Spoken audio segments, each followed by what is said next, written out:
ಸ್ನೇಹಿತರೆ ನಮಸ್ತೆ. ಇಂದು ನಾನು ಆಯ್ಕೆ ಮಾಡ್ಕೊಂಡಿರ್ತಕ್ಕಂಥ ಕತೆ ಒಂದು the voice old owl. Owl ಅಂದ್ರೇನು? ಗೂಬೆ. ಒಂದು ವಯಸ್ಸಾದ ಒಂದು ವೃದ್ಧ ಗೂಬೆಯ ಕತೆ ಸ್ನೇಹಿತರೆ. ಕತೆ ತುಂಬಾ ಇಂಟ್ರೆಸ್ಟಿಂಗ್ ಆಗಿದೆ. ಕತೆ ಮೂಲಕ ನಿಮಗೆ ಅನೇಕ ಇಂಗ್ಲಿಷ್ ವಾಕ್ಯಗಳು, ಪದಗಳು, ಶಬ್ದಕೋಶವನ್ನ ನಾನು ಈ ವಿಡಿಯೋದಲ್ಲಿ ನಿಮಗೆ ಹೇಳ್ಕೊಡ್ತೇನೆ ಅಂತ ಹೇಳ್ತಾ ಇಂಗ್ಲಿಷ್ ಪಾಠವನ್ನ ಶುರು ಮಾಡೋಣ. ಸ್ನೇಹಿತರೆ, ಒಮ್ಮೆ ಒಂದು ವಯಸ್ಸಾದ ವೃದ್ಧ ಗೂಬೆ ಒಂದು ದೊಡ್ಡ ಮರದಲ್ಲಿ ವಾಸವಾಗಿರುತ್ತಂತೆ. ಒಮ್ಮೆ an old owl lived in a big tree. ಸ್ನೇಹಿತರೆ, ಇಲ್ಲಿ ಕಲಿಕೆ ಒನ್ಸ್ ಅಂತಂದ್ರೆ ಸ್ನೇಹಿತರೆ ಒಮ್ಮೆ, ಒಂದ್ಸಲ. ಓಲ್ಡ್ ಔಲ್, ಔಲ್ ಅನ್ಬೇಕು ಸ್ನೇಹಿತರೆ. ಔಲ್ ಅಂತಂದ್ರೆ ಏನು? ಗೂಬೆ. ರಾತ್ರಿ ಹೊತ್ತು ಆಕ್ಟಿವ್ ಆಗಿರುತ್ತಲ್ಲ, ಗೂಬೆ, ವೃದ್ಧ ಗೂಬೆ. ಲೀವ್ಡ್ ಸ್ನೇಹಿತರೆ ಹಿಡಿ ಇದೆ, ಸೊ ಪಾಸ್ಟ್ ಟೆನ್ಸ್. ಲೀವ್ ಅಂದ್ರೆ ಬದುಕು, ವಾಸಿಸು, ವಾಸ ಮಾಡ್ತು, ವಾಸಿಸುತ್ತಿತ್ತು, ಪಾಸ್ಟ್ ಟೆನ್ಸ್. ಹಿಡಿಯನ್ನ ಹ್ಯಾಡ್ ಮಾಡೋದಷ್ಟೇ. ಇನ್ ಎ ಬಿಗ್ ಟ್ರೀ ಅಂತ ಇದೆ. ಇನ್ ಅಂತಂದ್ರೆ ನಲ್ಲಿ, ಅ ಅಂತಂದ್ರೆ ಒಂದು ದೊಡ್ಡ ಮರದಲ್ಲಿ ಒಂದು ವಯಸ್ಸಾದ ಗೂಬೆ ವಾಸವಾಗಿರುತ್ತೆ. ಸರಿ, ನೆಕ್ಸ್ಟ್ ಏನಾಗುತ್ತೆ? ಪ್ರತಿದಿನ ಸ್ನೇಹಿತರೆ, ಪ್ರತಿದಿನ ಅದು ಅಂದ್ರೆ ಗೂಬೆ ಸುತ್ತಲೂ ಏನಾಗ್ತಾ ಇದೆ ಅನ್ನೋದನ್ನ ಶಾಂತವಾಗಿ ನೋಡ್ತಾ ಇರುತ್ತೆ. Every day he quietly watched what happened around him. Every day ಅಂದ್ರೆ ಪ್ರತಿದಿನ, ಕ್ವೈಟ್ಲಿ ಅಂತಂದ್ರೆ ಸ್ನೇಹಿತರೆ ನಿಶಬ್ದವಾಗಿ, ಶಾಂತವಾಗಿ. ನೀವು ಕ್ಲಾಸಲ್ಲಿ ಗಲಾಟೆ ಮಾಡ್ತಾ ಇದ್ರೆ ಟೀಚರ್ ಬಂದ ತಕ್ಷಣ ಬಿ ಕ್ವೈಟ್ ಅಂತ ಹೇಳ್ತಾರೆ. ಕ್ವೈಟ್ ಅಂತಂದ್ರೆ ಸೈಲೆಂಟ್. ಕ್ವೈಟ್ಲಿ ಅನ್ನೋದು ಸ್ನೇಹಿತರೆ ಅಡ್ವರ್ಬ್. ವಾಚ್ಡ್ ಇಡಿದೆ, ಸೊ ಪಾಸ್ಟ್ ಟೆನ್ಸ್ V2. ನೋಡುತ್ತಿತ್ತು, ಶಾಂತವಾಗಿ ಅದು ನೋಡ್ತಾ ಇತ್ತು. ವಾಟ್ ಅಂದ್ರೆ ಏನು, ಹ್ಯಾಪೆಂಡ್ ಏನು ನಡೀತು, ಇಡಿದೆ, ಪಾಸ್ಟ್ ಟೆನ್ಸ್ V2. ಏನ್ ಜರುಗ್ತು, ಏನಾಗ್ತು ಸುತ್ತಮುತ್ತ, ಅರೌಂಡ್ ಹಿಮ್ ಅನ್ನೋದನ್ನ ಈ ಗೂಬೆ ಶಾಂತವಾಗಿ ಅಬ್ಸರ್ವ್ ಮಾಡ್ತಾ ಇರುತ್ತೆ, ನೋಡ್ತಾ ಇರುತ್ತೆ. ಅರೌಂಡ್ ಹಿಮ್ ಅಂತಂದ್ರೆ ಸ್ನೇಹಿತರೆ ಸುತ್ತಲೂ, ಸುತ್ತಮುತ್ತ ಅನ್ನುವಂತ ಅರ್ಥ ಬರುತ್ತೆ. ಸ್ನೇಹಿತರೆ, ಮುಂದೆ ನೋಡಿ ಏನಾಗುತ್ತೆ. ಒಂದು ದಿನ ಅದು ಒಬ್ಬ ಹುಡುಗ ವೃದ್ಧನಿಗೆ, ವಯಸ್ಸಾದವನಿಗೆ ಸಹಾಯ ಮಾಡುತ್ತಿರೋದನ್ನ ನೋಡ್ತಾ ಇದೆ. ಒನ್ ಡೇ, ಒಂದು ದಿನ, ಹೀ ಸಾ, ಈ ಅಂತಂದ್ರೆ ಇಲ್ಲಿ ಅವನು ಅಂತ ಅರ್ಥ ಮಾಡ್ಕೋಬಿಡಿ. ಹೀ ಅಂತಂದ್ರೆ ಅದು ಅನ್ನುವಂತ ಅರ್ಥನು ಬರ್ತದೆ ಇಂಗ್ಲಿಷ್ ಅಲ್ಲಿ. ಇಂಗ್ಲಿಷ್ ಪದಗಳು ಒಂಥರ ಊಸರ ಒಳ್ಳಿ ಇದ್ದಂಗೆ ಸ್ನೇಹಿತರೆ, ಸನ್ನಿವೇಶಕ್ಕೆ ತಕ್ಕಂತೆ ತನ್ನ ಅರ್ಥವನ್ನ, ಬಣ್ಣವನ್ನ ಚೇಂಜ್ ಮಾಡ್ತವೆ ಇಂಗ್ಲಿಷ್ ಪದಗಳು. ಹೀ ಸಾ, ಆ ಗೂಬೆ ನೋಡುತ್ತೆ, ಆ ಯಂಗ್ ಮ್ಯಾನ್, ಒಬ್ಬ ಯುವಕನನ್ನ. ಯಂಗ್ ಮ್ಯಾನ್ ಅಂದ್ರೆ ಯಂಗ್ ಬಾಯ್ ಅಂತಂದ್ರೆ ಯುವಕ. ಹೆಲ್ಪಿಂಗ್ ಅನ್ ಓಲ್ಡ್ ಮ್ಯಾನ್, ವಯಸ್ಸಾದ ವ್ಯಕ್ತಿಗೆ ಸಹಾಯ ಮಾಡ್ತಾ ಇರೋದನ್ನ ಆ ಗೂಬೆ ನೋಡುತ್ತೆ. ಒನ್ ಡೇ ಅಂತಂದ್ರೆ ಒಂದಿನ, ಸ್ಪೇಸ್ ಬಿಡಬೇಕು. ಸಾ ಅಂತ ಇದೆ, ಸಿ ಅಂದ್ರೆ ನೋಡು, V2 ಒಂದು ಸ್ನೇಹಿತರೆ, ಇದು V1, V2 ಒಂದು ಸಾ ಅಂದ್ರೆ ನೋಡಿತು ಅಂತ ಹಾಕೋಣ. ಹೆಲ್ಪಿಂಗ್ V1 ಪ್ಲಸ್ ING, ಸಹಾಯ ಮಾಡುತ್ತಿರುವುದನ್ನ. ಓಲ್ಡ್ ಮ್ಯಾನ್ ಸ್ನೇಹಿತರೆ ಓ ವೊವೆಲ್ ಸೌಂಡು, ಸೊ ಅದಕ್ಕೆ ಆನ್ ಬರ್ತದೆ. ಆರ್ಟಿಕಲ್ ವೊವೆಲ್ ಸೌಂಡ್ ಬಂದ್ರೆ ಏನೋ ಆನೋ, ಕಾನ್ಸನೆಂಟ್ ಸೌಂಡ್ ಬಂದ್ರೆ ಅ. ಸೊ ಆನ್ ಅಂತಂದ್ರೆ ಸ್ನೇಹಿತರೆ ಅರ್ಥ ಒಬ್ಬ, ಒಂದು. ಸೊ ಒಬ್ಬ ವಯಸ್ಸಾದ ವ್ಯಕ್ತಿಗೆ ಒಬ್ಬ ಯುವಕ ಹೆಲ್ಪ್ ಮಾಡ್ತಾ ಇರೋದನ್ನ ಗೂಬೆ ಅಬ್ಸರ್ವ್ ಮಾಡುತ್ತೆ, ನೋಡುತ್ತೆ. ನೆಕ್ಸ್ಟ್ ಏನಾಗುತ್ತೆ ನೋಡೋಣ. ಸೊ ಈ ವಯಸ್ಸಾದಂತ ವ್ಯಕ್ತಿಗಳು ಅವರು ಭಾರವಾದ ಬುಟ್ಟಿಯನ್ನ ಒತ್ಕೊಂಡು ಹೋಗ್ತಾ ಇರ್ತಾರೆ. ಅವರಿಗೆ ಯುವಕ ಹೆಲ್ಪ್ ಮಾಡ್ತಾನೆ. ದೇವರ್ ಕ್ಯಾರಿಂಗ್, ಅವರು ಒತ್ತಿಕೊಂಡು ಹೋಗುತ್ತಿದ್ದರು, ಪಾಸ್ಟ್ ಕಂಟಿನ್ಯೂಸ್ ಟೆನ್ಸ್. ಆ ಹೆವಿ ಬಾಸ್ಕೆಟ್ ಅಂತ ಇದೆ. ಬಾಸ್ಕೆಟ್ ಅಂದ್ರೆ ಸ್ನೇಹಿತರೆ ಬುಟ್ಟಿ. ವರ್ ಕ್ಯಾರಿಂಗ್ ಅಂತ ಇದೆ, ಪಾಸ್ಟ್ ಕಂಟಿನ್ಯೂಸ್ ಟೆನ್ಸ್. ಪಾಸ್ಟ್ ಅಲ್ಲಿ ಸಬ್ಜೆಕ್ಟ್ ಪ್ಲೂರಲ್ ಇದ್ದಾಗ ವರ್ ಅನ್ನ ಬಳಸಬೇಕು. ಅವ್ರು ಹಿಂಗ್ ಮಾಡ್ತಾ ಇದ್ರು, ಇವ್ರು ಹಿಂಗ್ ಮಾಡ್ತಾ ಇದ್ರು ಅಂತ ಹೇಳೋದಕ್ಕೆ ವರ್ ಅನ್ನ ಬಳಸಿ V1 ಪ್ಲಸ್ ING ವರ್ಬ್ ಅನ್ನ ನೀವು ಬಳಸಬೇಕು. ಓಕೆ, ಕ್ಯಾರಿಂಗ್ ಅಂತ ಇದೆ, ಒತ್ತಿಕೊಂಡು ಹೋಗ್ತಾ ಇದ್ರು. ಹೆವಿ ಅಂತಂದ್ರೆ ತುಂಬಾ ಭಾರವಾದ. ಬ್ಯಾಸ್ಕೆಟ್ ಅಂತಂದ್ರೆ ಸ್ನೇಹಿತರೆ ನೆನ್ಪಿಡಿ ಬುಟ್ಟಿ, ಬ್ಯಾಸ್ಕೆಟ್. ನೆಕ್ಸ್ಟ್ ಏನಾಗುತ್ತೆ, ಮುಂದಿನ ದಿನ ಅಂದ್ರೆ ನಾಳೆ, ಅದು ಒಂದು ಹುಡುಗಿ ತನ್ನ ತಾಯಿಗೆ ಕೂಗ್ತಾ ಇರೋದನ್ನ, ಅರ್ಚ್ತಾ ಇರೋದನ್ನ, ಬೈತಾ ಇರೋದನ್ನ ನೋಡುತ್ತೆ. ದ ನೆಕ್ಸ್ಟ್ ಡೇ ಗೂಬೆ ನೋಟಿಸ್ಡ್, ಗಮನಿಸುತ್ತೆ, ಅ ಗರ್ಲ್, ಒಂದು ಹುಡುಗಿ, ಶೌಟಿಂಗ್, ಕಿರ್ಚಾಡ್ತಾ ಇರೋದನ್ನ, at her mother. Okay, next day ಏನಾಗುತ್ತೆ, ಈ ಗೂಬೆ ಒಂದು ಹುಡುಗಿ ತನ್ನ ತಾಯಿಗೆ ಬೈತಾ ಇರೋದನ್ನ ನೋಡುತ್ತೆ. ನೆಕ್ಸ್ಟ್ ಡೇ ಅಂದ್ರೆ ಟುಮಾರೋ, ನಾಳೆ, ಮುಂದಿನ ದಿನ. ನೋಟಿಸ್ಡ್, ಹಿಡಿದೆ, so V two past tense, ಗಮನಿಸಿತು. Shouting, V one plus I N G, ಕೂಗಾಡ್ತಾ ಇರೋದನ್ನ. ಅಟರ್ ಮದರ್, ಅವಳ ತಾಯಿಯ ಕಡೆ. ಸ್ನೇಹಿತರೆ, ಅಟ್ ಅನ್ನೋದು ಒಂಥರ ನಿರ್ದೇಶನ, ಡೈರೆಕ್ಷನ್ ಅನ್ನ ಸೂಚಿಸುತ್ತೆ. ಯಾರ ಕಡೆ ಮುಖ ಮಾಡ್ಕೊಂಡು ಮಾತಾಡ್ತಿರ್ತಿರೋ ಅಂತವ್ರನ್ನ ಮೆನ್ಷನ್ ಮಾಡೋದಕ್ಕೆ ಅಟರ್ ಮದರ್. ನಾನು ಕಿಟಕಿ ಕಡೆ ನೋಡ್ತಾ ಇದ್ದೀನಪ್ಪ, I am looking at window, direction at. Okay, next ಸ್ನೇಹಿತರೆ, ಗೂಬೆ ಹೆಚ್ಚು ಹೆಚ್ಚು ಈ ತರ ಇನ್ಸಿಡೆಂಟ್ ಗಳನ್ನ ಹೆಚ್ಚು ಹೆಚ್ಚು ನೋಡಿದಷ್ಟು ಮಾತನಾಡೋ ಅಗತ್ಯ ಕಡಿಮೆ ಇದೆ ಅಂತ ಅದಕ್ಕೆ ಅನ್ಸುತ್ತೆ. ಪ್ರತಿದಿನ ಇಂತಹ ನಾನಾ ಘಟನೆಗಳನ್ನ ನೋಡಿ ಗೂಬೆ ಒಂದು ಪಾಠವನ್ನ ಕಲಿಯುತ್ತೆ. ಅದೇನಂತಂದ್ರೆ, the more the owl watched the less he felt the need to speak ಅಂತ ಇದೆ. ನಾನ್ ಜಾಸ್ತಿ ನೋಡಿದಷ್ಟು ಇವನ್ನೆಲ್ಲ ಸುಮ್ನೆ ಬಾಯಿ ಮುಚ್ಕೊಂಡು ನೋಡಿ ಕಲಿಯೋದು ಒಳಿತು ಅಂತ ಅದಕ್ಕೆ ಫೆಲ್ಟ್ ಅನ್ಸುತ್ತೆ. ದ ಮೋರ್ ಅಂತಂದ್ರೆ ಹೆಚ್ಚು ಹೆಚ್ಚು, the owl watched past tense ನೋಡಿದಷ್ಟು. ಫೆಲ್ಟ್ ಅಂತಂದ್ರೆ ಸ್ನೇಹಿತರೆ, ಫೀಲ್ ಅಂತಂದ್ರೆ ಅನುಭವಿಸು, ಅನ್ಸೋದು.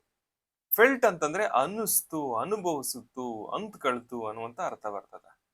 ದ ನೀಡ್, ಅಗತ್ಯತೆ. ಟು ಸ್ಪೀಕ್, ಮಾತನಾಡುವ ಅಗತ್ಯತೆ ಕಡಿಮೆ ಇದೆ ಅಂತ ಆ ಗೂಬೆಗೆ ಅನ್ಸುತ್ತೆ. ನೆಕ್ಸ್ಟ್ ಏನಾಗುತ್ತೆ ಸ್ನೇಹಿತರೆ, ಸಮಯ ಕಳೆಯುತ್ತಿದ್ದಂತೆ, ಟೈಮ್ ಪಾಸ್ ಆದಂತೆ ಅದು ಕಡಿಮೆ ಮಾತನಾಡಿ ಹೆಚ್ಚು ಕೇಳಿಸ್ಕೊಳ್ತಾ ಇತ್ತು. ಆಸ್ ಅ ಟೈಮ್ ಪಾಸ್ಟ್, ಸಮಯ ಕಳೆದಂತೆ, ಹಿ ಟಾಕ್ಡ್ ಲೆಸ್, ಅದು ಕಡಿಮೆ ಮಾತಾಡ್ತಿತ್ತು. ಬಟ್ ಆದರೆ ಲಿಸನ್ಡ್ ಮೋರ್, ಜಾಸ್ತಿ ಕೇಳಿಸ್ಕೊಳ್ತಾ ಇತ್ತು. ಆಸ್ ಟೈಮ್ ಪಾಸ್ಟ್ ಸ್ನೇಹಿತರೆ, ಹಿಡಿ ವಿ ಟು, ಸಮಯ ಕಳೆದಂತೆ. ಟಾಕ್ಡ್, ಹಿಡಿ ಪಾಸ್ಟ್ ಟೆನ್ಸ್, ಮಾತನಾಡ್ತು. ಲಿಸನ್ಡ್, ಕೇಳಿಸ್ಕೊಳ್ತು ಜಾಸ್ತಿ, ಕಡಿಮೆ ಮಾತಾಡೋದಕ್ಕೆ ಆರಂಭಿಸ್ತು. ನೆಕ್ಸ್ಟ್ ಏನಾಗುತ್ತೆ, ಅದು ಜನರು ಕತೆಗಳನ್ನ ಹೇಳೋದನ್ನ ಕೇಳಿಸ್ಕೊಳ್ಳೋದಕ್ಕೆ ಶುರು ಮಾಡುತ್ತೆ. ಜನ ಆ ಮರದ ಕೆಳಗಡೆ ಬಂದು ಏನೇನೋ ಹರಟೆ ಹೊಡಿತಾರೆ, ಮಾತಾಡ್ತಾರೆ, ಅದನ್ನೆಲ್ಲ ಕೇಳಿಸ್ಕೊಳ್ಳುತ್ತೆ. ಈ ಆಫನ್ ಹರ್ಡ್, ಆಫನ್ ಅಂದ್ರೆ ಆಗಾಗ, ಕೇಳಿಸ್ಕೊಳ್ತದು. ಪೀಪಲ್ ಟೆಲ್ಲಿಂಗ್ ಸ್ಟೋರೀಸ್, ಜನ ಕತೆಗಳನ್ನ ಹೇಳುವುದನ್ನ ಅನ್ನುವಂತ ಅರ್ಥನ ಕೊಡುತ್ತೆ ಇಲ್ಲಿ. ಸೊ ಸ್ನೇಹಿತರೆ, ಆಫನ್ ಅಂತಂದ್ರೆ ಎಫ್ ಸೈಲೆಂಟ್, ಆಗಾಗ. ಹರ್ಡ್ ಸ್ನೇಹಿತರೆ, ಹರ್ಡ್ ಅಂತ ಪ್ರೊನೌನ್ಸ್ ಮಾಡಬೇಕು. ಕೆಲವರು ಇದನ್ನ ಹಿಯರ್ಡ್ ಅಂತ ಹೇಳ್ತಾರೆ, ಇದು ತಪ್ಪು. ಯಾವಾಗ್ಲೂ ಹರ್ಡ್ ಅಂತ ಪ್ರೊನೌನ್ಸ್ ಮಾಡಬೇಕು. ಕೇಳಿಸ್ಕೊಳ್ತು. ಟೆಲ್ಲಿಂಗ್, ಹೇಳುವುದನ್ನ. ಸ್ಟೋರೀಸ್, ಕತೆಗಳನ್ನ. ಕೆಲವರು ಜ್ಞಾನದಿಂದ ಮಾತಾಡ್ತಾರೆ ಮರದ ಕೆಳಗಡೆ ಬಂದು. ಸಮ್ ಸ್ಪೋಕ್ ವಾಯ್ಸ್ಲಿ, ಸಮ್ ಅಂತಂದ್ರೆ ಕೆಲವರು, ಸ್ಪೋಕ್, ಸ್ಪೀಕ್ ಅಂದ್ರೆ ಮಾತಾಡು, ವಿ ಒನ್. ಸ್ಪೋಕ್ ಅನ್ನೋದು ಸ್ನೇಹಿತರೆ ವಿ ಟು. ವಿ ತ್ರೀ ಒಂದು spoken, spoken English, spoken. So spoke ಅಂತಂದ್ರೆ ಮಾತಾಡಿದ್ರು. ವೈಸ್ಲಿ ಅಂತಂದ್ರೆ ಸ್ನೇಹಿತರೆ ವಿವೇಕದಿಂದ, ಜ್ಞಾನದಿಂದ. ಇನ್ನೂ ಕೆಲವರು ಸತ್ಯವಿಲ್ಲದ ಮಾತುಗಳಂದ್ರೆ ಸುಳ್ಳುಗಳನ್ನ ಹೇಳಿದ್ರು. ಅದರ್ಸ್ ಸೇಡ್, ಇನ್ನೂ ಹಲವರು ಹೇಳಿದ್ರು. ಥಿಂಗ್ಸ್, ಮಾತುಗಳನ್ನ. ದಟ್ ವರ್ ನಾಟ್ ಟ್ರೂ, ಸತ್ಯವಲ್ಲದ ಮಾತುಗಳನ್ನ. ಸ್ನೇಹಿತರೆ, ಅದರ್ಸ್ ಅಂತಂದ್ರೆ ಇತರರು. ಸೇ ಅಂದ್ರೆ ವಿ ಒನ್. ಸೆಡ್ ಅಂತಂದ್ರೆ ಪಾಸ್ಟ್ ಟೆನ್ಸ್ ವಿ ಟು, ಹೇಳಿದ್ರು. ನಾಟ್ ಟ್ರೂ, ಸತ್ಯವಲ್ಲದ. ಗೂಬೆ ನೋಡುತ್ತಾ ಕೇಳುತ್ತಾ ಇತ್ತು. ಹಿಂಗೆ ಪ್ರತಿದಿನ ಸ್ನೇಹಿತರೆ ಈ ಗೂಬೆ, the owl kept watching, kept listening. ಬರೀ ನೋಡೋದು, ಬರೀ ಕೇಳಿಸ್ಕೊಳ್ಳೋದೆ ಈ ಗೂಬೆ ಕೆಲಸ ಆಗ್ಬಿಡುತ್ತೆ. ಕೆಪ್ಟ್ ಅನ್ನೋದು ಸ್ನೇಹಿತರೆ ಕೀಪ್ ಅನ್ನುವ ಪದದ, ಕೀಪ್ ಅಂದ್ರೆ ವಿ ಒನ್, ಕೆಪ್ಟ್ ಅಂತಂದ್ರೆ ಪಾಸ್ಟ್ ಟೆನ್ಸ್ ವಿ ಟು, ಮುಂದುವರಿಸುತ್ತು. ಯಾವ್ದಾದ್ರು ಒಂದು ಕೆಲಸನ ಕಂಟಿನ್ಯೂ ಮಾಡ್ತಾ ಇದ್ರು ಅಂತ ಹೇಳೋದಕ್ಕೂ ಕೂಡ ಕೀಪ್ ಅನ್ನ ಬಳಸ್ತಾರೆ. ಕೀಪ್ ನ ಅರ್ಥ ಇಡು, ಬಟ್ ಕೀಪ್ ಡೂಯಿಂಗ್ ಅಂತಂದ್ರೆ ಮಾಡ್ತಾನೆ ಇರು. ಕೀಪ್ ಲುಕಿಂಗ್ ಅಂತಂದ್ರೆ ನೋಡ್ತಾನೆ ಇರು. ಕೀಪ್ ಟೆಲ್ಲಿಂಗ್ ಅಂತಂದ್ರೆ ಹೇಳ್ತಾನೆ ಇರು. ಕೀಪ್ ಟಾಕಿಂಗ್ ಅಂತಂದ್ರೆ ಮಾತಾಡ್ತಾನೆ ಇರು. ಈ ರೀತಿ ಅರ್ಥ ಕೊಡುತ್ತೆ. ಸೊ ಕೀಪ್ ನ ನೀವು ಹಿಂಗ ಅರ್ಥ ಮಾಡ್ಕೋಬೇಕು. ಪಾಸ್ಟ್ ಟೆನ್ಸ್ ನಾನು ಮಾತಾಡ್ತಾನೆ ಇದ್ದೆ ಅಂತ ಹೇಳೋದಕ್ಕೆ ಇದು ಪಾಸ್ಟ್ ಆಗಿ ಕನ್ವರ್ಟ್ ಆಗುತ್ತೆ. ಕೆಪ್ಟ್ ಟಾಕಿಂಗ್, ಅವಳು ಏನ್ ಗುರು ಅವರು ಅವಳು ಮಾತಾಡೋದನ್ನೇ ಕಂಟಿನ್ಯೂ ಮಾಡ್ತಾ ಇದ್ಲು. ಅವಳು ಮಾತಾಡ್ತಾನೆ ಇದ್ಲು, ನನ್ನನ್ನು ಮಾತಾಡೋದಕ್ಕೆ ಬಿಡ್ಲಿಲ್ಲ. ಶಿ ಕೆಪ್ಟ್ ಟಾಕಿಂಗ್ ಅಂತ ಹೇಳ್ತಾರೆ. ಓಕೆ, ಸೊ ಇಲ್ಲಿ ಗೂಬೆ ಏನ್ ಮಾಡುತ್ತೆ, ನೋಡ್ತಾನೆ ಇರುತ್ತೆ, ಕೇಳಿಸ್ಕೊಳ್ತಾನೆ ಇರುತ್ತೆ. ವಾಚಿಂಗ್ ನೋಡ್ತಾನೆ ಇರು, ಲಿಸನಿಂಗ್ ಕೇಳಿಸ್ಕೊಳ್ತಾನೆ ಇರು. ಕೆಲವರು ಉತ್ತಮರಾಗ್ತಾ ಇದ್ರು. ಇಲ್ಲಿ ಕೆಲವರು some people grieve kinder and better. Grieve ಅಂತಂದ್ರೆ ಸ್ನೇಹಿತರೆ ಬೆಳೆಯೋದು, ಗ್ರೋ ಅಂದ್ರೆ ಬೆಳೆಯೋದು, ಬೆಳೆದ್ರು ಅಂತ ಹೇಳೋದಕ್ಕೆ ಪಾಸ್ಟ್ ಟೆನ್ಸ್ V2 ಅನ್ನ ಬಳಸಬೇಕು. ಸೊ ಕೈಂಡರ್ ಅಂತಂದ್ರೆ ಕರುಣೆ, ದಯಾಳು. ಬೆಟರ್ ಅಂತಂದ್ರೆ ಗೊತ್ತಲ್ವಾ, ಉತ್ತಮ. ಸೊ ಕೆಲವರು ದಯಾಳುಗಳಾಗಿ ಕರುಣೆಯಿಂದ ತುಂಬಿದಂತ ಜನರಾಗ್ತಾ ಇರ್ತಾರೆ. ಇನ್ನು ಕೆಲವರು ಕೆಟ್ಟವರಾಗ್ತಾ ಇರ್ತಾರೆ. Others grieve worse. Grieve past tense. Worse ಅಂತಂದ್ರೆ ಸ್ನೇಹಿತರೆ ಕೆಟ್ಟ, ಅಂದ್ರೆ ಕೆಟ್ಟ ಕೆಟ್ಟ ಪರಿಸ್ಥಿತಿ, ಕೆಟ್ಟ ವ್ಯಕ್ತಿ, ಈ ತರ ಅರ್ಥ ಕೊಡುತ್ತದೆ. ಆದ್ರೆ ಗೂಬೆ ಪ್ರತಿದಿನ ಹೆಚ್ಚು ಜ್ಞಾನಿ ಆಗುತ್ತೆ. ಯಾಕೆಂತಂದ್ರೆ ಅದು ಮಾತಾಡ್ತಿರಲ್ಲ, ಬರೀ ಅಬ್ಸರ್ವ್ ಮಾಡ್ತಾ ಇರುತ್ತೆ. ಬಟ್ ದಿ ಔಲ್, ಆದ್ರೆ ಆ ಗೂಬೆ ಬಿಕೇಮ್ ಆಯ್ತು ವೈಸರ್, ಬುದ್ಧಿವಂತ, ಈಚ್ ಡೇ ಪ್ರತಿದಿನ. ಬಿಕೇಮ್ ಅನ್ನೋದು ಸ್ನೇಹಿತರೆ V2. ಬಿಕಮ್ ಅಂತಂದ್ರೆ ಆಗುವುದು, ಬಿಕೇಮ್ ಅಂತಂದ್ರೆ ಸ್ನೇಹಿತರೆ ಪಾಸ್ಟ್ ಟೆನ್ಸ್, ಆದೆ ಆಯ್ತು.